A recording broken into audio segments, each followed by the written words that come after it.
Hello everyone. आज हम start करने जा रहे हैं यूनिट 4 वर्क पावर एनर्जी। तो इसमें सबसे पहले हम बात करेंगे वर्क। देखो वर्क क्या है।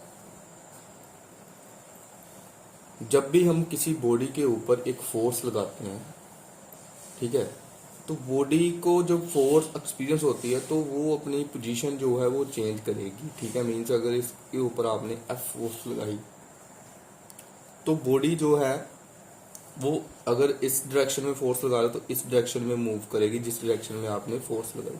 तो उसने जो बॉडी ने अपनी पोजीशन से जो डिस्टेंस जो डिस्प्लेसमेंट की वो एस की।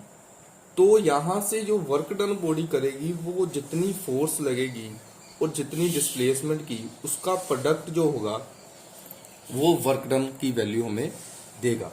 ठीक है, तो वर्क डन की डेफिनेशन कैसे फिर होगी। Work is said to be done when a force applied on the body displaces the body through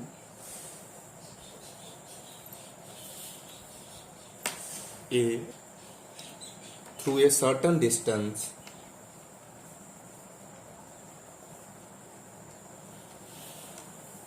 in the direction of applied force।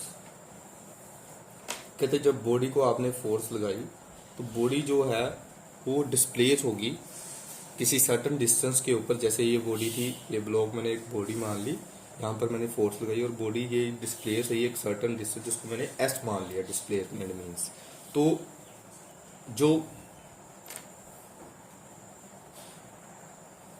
जो वर्क डन है, जब भी बॉडी के ऊपर फोर्स लगेगी और बॉडी जो है डिस्प्लेस होगी सर्टन डिस्टेंस को, उस टाइम पर आप बोलेंगे जो बॉडी है उसने वर्क जो है किया है। लेकिन इसको कैलकुलेट कैसे करते हैं, जितनी आपने फोर्स लगाई और जितनी डिस्प्लेसमेंट की उन दोनों का प्रोडक्ट जो है हमें वर्क डन की वैल्यू बताएगा।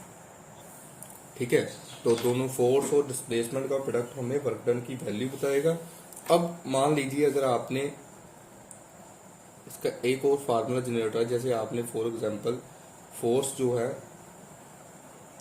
थीटा एंगल पर लगाई। ठीक है, फोर्स जो है आपने थीटा एंगल पर लगाई हॉरिजॉन्टल डायरेक्शन में, और ब्लॉक जो है हॉरिजॉन्टल में मूव करेगा तो इस डायरेक्शन में मूव करेगा, और हॉरिजॉन्टल और एफ वेक्टर जो रिजोल्व होगा हॉरिजॉन्टल कंपोनेंट के साथ वो कौन सा होगा, एफ कोस थीटा।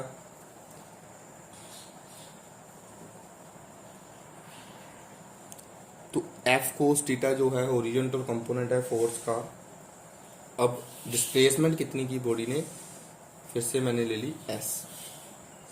तो इस केस में वर्क डन कितना होगा, F cos theta into S, और ये कितना आएगा, work is equal to F S cos theta. और अगर आप यहां से कोस थीटा को हटाते हो तो ये किस में कन्वर्ट हो जाएगा, डॉट प्रोडक्ट में। तो ये आएगा F vector dot S vector is equal to work done. तो ये भी हमारे पास एक डेफिनेशन है, dot product of force and displacement vector is called work done. ठीक है, और आपको पता है जब भी दो वेक्टर क्वांटिटी का डॉट प्रोडक्ट हम निकालते हैं, जो तीसरी क्वांटिटी होती है वो स्केलर होती है। तो इस वजह से जो हमारा वर्क डन है एक स्केलर क्वांटिटी है, it is a scalar quantity. अगर आप इसकी डिमेंशंस की बात करते हो, डिमेंशनल फार्मूला कैसे आप बनाएंगे, देखो फॉर्मूला सबसे पहले क्या है, फोर्स इनटू डिस्टेंस। ठीक है, फोर्स का डिमेंशन सबसे पहले आप लिखेंगे m1 L1 T-2, उसके बाद लिखेंगे डिस्प्लेसमेंट का जो कि अकेला L। अब यहाँ पर L1 है और यहाँ पर भी L1, बेस एंड पावर से ऐड, और बाकी दोनों वैसे रहेंगे m1 L2 T-2। और ये हमने वर्क डन की डिमेंशनल फार्मूला निकाल लिया। ठीक है। अब ऐसे ही अगर मान लीजिए आपने यूनिट्स देखने हैं वर्क डन के क्या, तो फॉर्मूले के अकॉर्डिंग जो है फोर्स के यूनिट न्यूटन है, डिस्प्लेसमेंट के मीटर।